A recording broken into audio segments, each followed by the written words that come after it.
If we use a ruler, there's a problem because this is round. So I can't get a hard edge on this side or on this side, and I can easily move this a little bit, or because of parallax, look at a different angle and mess up the measurements. So that's why this becomes really handy. This is called a Vernier Caliper. The caliper causes the jaws that we can use to grip onto something. Vernier is for these lines on the case that I will show you right there, that we use to line up with lines on the ruler to actually get that second decimal point.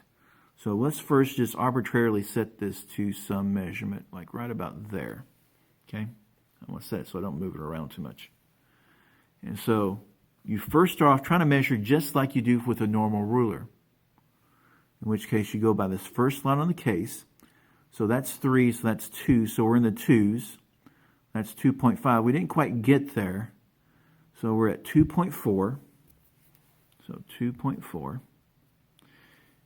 That's just from the first line. To get the second decimal place, we're going to look to see where one of these lines on the case matches up to a line on a ruler. And so I just use my thumb to roll across it to help me focus my eyes and see which one. See here, the lines on the case are lining up after the lines on the ruler. And over here, the lines are before the ruler. So that means it's somewhere in between. So I'm going to move my thumb across it and see where they line up perfectly, or at least as near as perfectly as I can see, which I think is right there. And that is, see, there's the 5 on the case. So that lines up to 4 on the case. So my second decimal point is a 4. So that's 2.44 centimeters is the measurement for that arbitrary spot that I picked. So let's actually use it to measure something like this. Okay, so I'll measure the outside diameter of just one of the sides. So I'll make it snug, tighten that up so it doesn't slip, so I can actually take it off. And now let's see what we got. So that is, it starts off, if we focus in, see the first line is right at the 1.1. So we got 1.1, and then I want to run my thumb across it to see where the line on the case matches up to a line on the ruler. And that looks to be the very first line. See those right there? If I turn it this way, maybe you can see. The line on the case here matches up to the line on the ruler. And so that's the first line on the case. So that's 1.11 is the diameter of that one side. So let's try for the whole end here. So let's measure this. Okay, so I've clamped it in there. Make it tight. So I pull it off here, and so we've got, we focus in, that's at between 5 and 5.1. That's where that first line hits, is in between there. Okay, and so we got 5.0 because it doesn't make it to the 1. And now I'm going to run my thumb across it and see if I can keep it focused so that I can see which line matches up to a line on the case. And to me, it looks like it's that fourth line right there.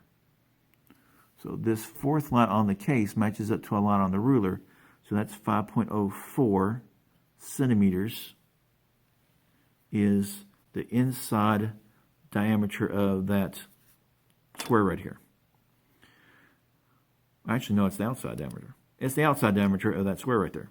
To measure the inside diameter, that's what these things on top are for.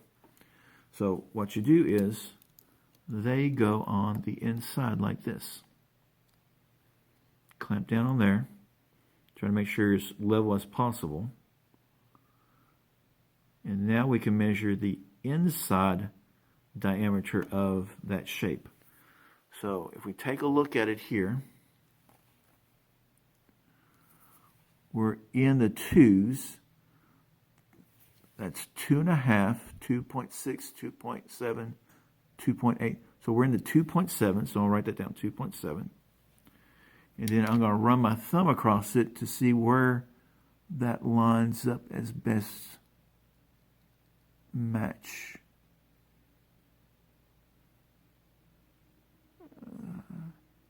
And it seems to be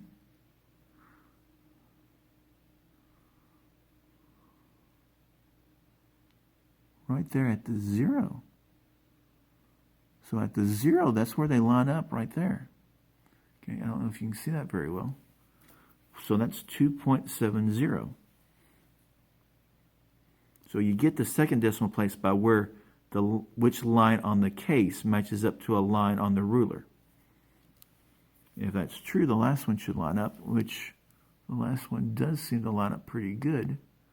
So that helps confirm that it should be at the 0. All right, let's experiment with some other things. Now, the big thing about this is making sure that you don't change what you're measuring by measuring it. So don't take something like the film canister and squeeze it to make it exactly 3. That doesn't work out well.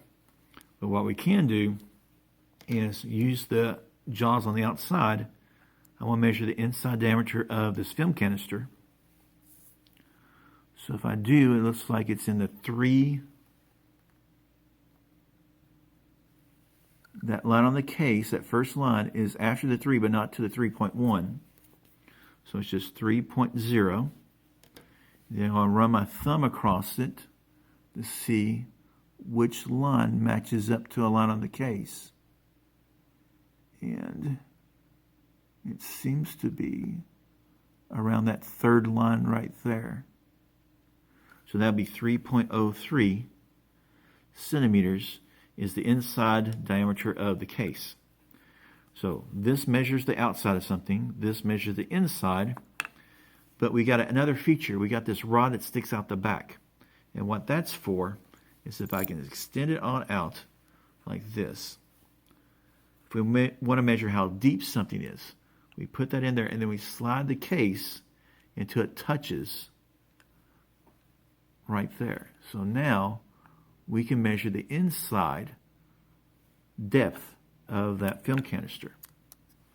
So if I lock this up and lock it in place, we get the first line to be in the 4s, and it's in between 4.8 and 4.9. So that makes it 4.8. So I'll write that down. Then I'll run my thumb across it again to see which line on the case lines up to the ruler. It looks like it's that right there, which is the 5th line. So it's 4.85 centimeters is the depth of my film canister. Okay. So you measure the outside, inside, and the depth with that. Thank you for watching. Please subscribe and tune in for some more videos about physics, and maybe the next time I'll do a micrometer.